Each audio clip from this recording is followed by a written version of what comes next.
In a remote village in northern Italy, there was an abandoned monastery that no one dared to enter. The locals told stories of how at night, the shadows would move on their own, and travelers would hear faint mocking laughter echoing through the halls. Marco, a young journalist who was fascinated by the paranormal, decided to spend a night in the monastery to document the stories for his channel. As the sun set, he set up his camera and waited. An hour passed with nothing happening. Just as he was about to call it a night, he heard a loud crash from upstairs. Marco investigated and found that one of the stone gargoyles had fallen off the roof. He decided to place the camera on the ground floor and go to sleep. In the morning, he checked the footage and found that during the night, the camera had moved on its own several times and even captured an image of a shadow figure. Marco was terrified and never went back. Suddenly, a whisper echoed. "Why are you here?" Marco froze. The voice was soft, almost playful, but carried a weight that made his chest tighten. He swung his flashlight around, but the hall appeared empty. There was no one in sight. He continued on to the library where piles of dusty books lined the shelves. Some books lay open as if someone had just been reading them. Marco felt a chill crawl up his spine. This place gave him the creeps. He remembered hearing stories about this place as a kid. The old caretaker who lived in the mansion next door would come over and tell them scary stories about the house. Apparently, there were ghosts that made regular appearances, moving objects, shaking beds, even interacting with people. As Marco turned to leave, he noticed something strange. The door behind him had appeared out of nowhere. He had just been standing in a hallway, but now there was a door where there shouldn't be one. And on the other side of the door, he could see a faint light. Armed with only a flashlight, camera, and a notebook, he stepped through the crumbling gates just as the sun dipped below the horizon. The air inside was cold and stale, carrying a faint scent of decay. He found the main hall and approached the altar.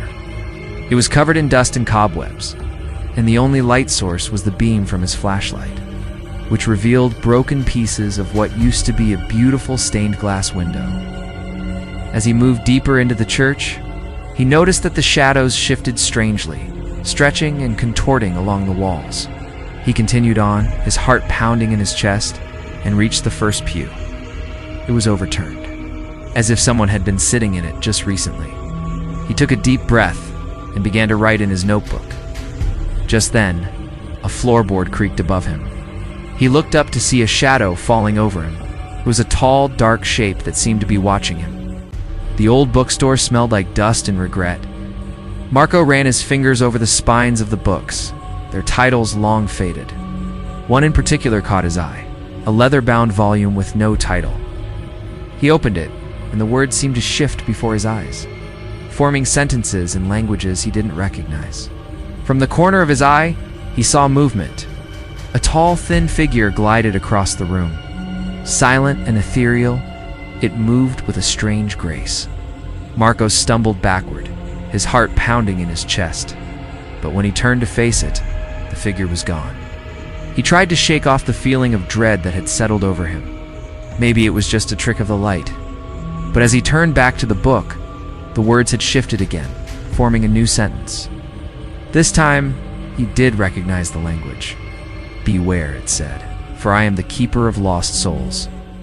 The whispers started low, but they were growing louder now, surrounding him. Leave or stay forever. He didn't know what they meant, but he didn't want to stay and find out. So he ran. He ran through the corridors of the old monastery, past the rooms with the living shadows. And each turn seemed to lead him back to the same rooms again and again.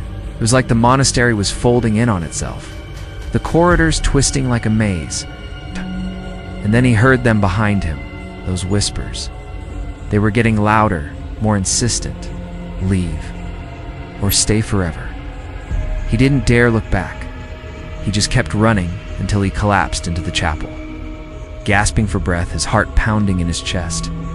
But even in the safety of the chapel, he could feel their eyes on him, those soulless eyes staring into his. And he knew that no matter where he went, they would always be there, those whispers, those shadows. He was trapped in a nightmare, and there was no escape. The moonlight streamed through the broken stained glass window, illuminating a dusty altar. And there in the center, he saw dozens of shadows converging. forming faces with hollow eyes that stared back at him silently.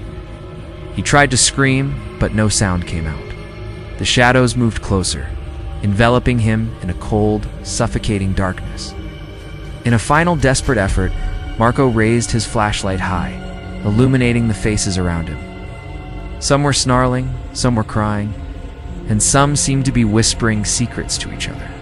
Suddenly, the whispers stopped, and all the faces turned towards him, their eyes glowing red in the darkness. Marco stumbled back, knocking over a nearby candle. It hit the floor and rolled towards the altar. The flame danced and flickered, casting long, distorted shadows on the wall behind him. And as he watched in horror, the shadows grew longer and consumed him completely. The light pierced the shadows for a moment, revealing a message scrawled across the altar in faded red letters.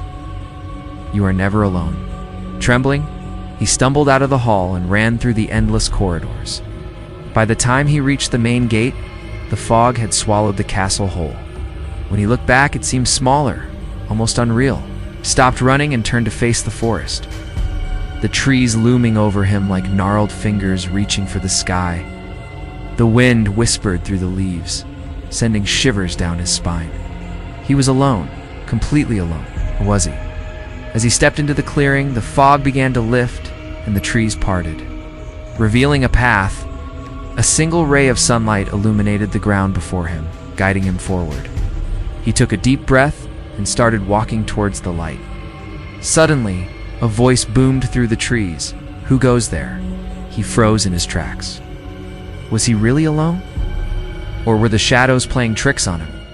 Marco never spoke of what he saw, but sometimes, at night, he hears faint whispers and feels a cold breeze, reminding him that some places are better left forgotten. He'd been an artist, spending his days drawing the faces of the locals in the town square. But it was the faces in the old monastery that had haunted him, the weathered faces of monks frozen in time, their eyes hollowed out, their skin stretched tight over their bones.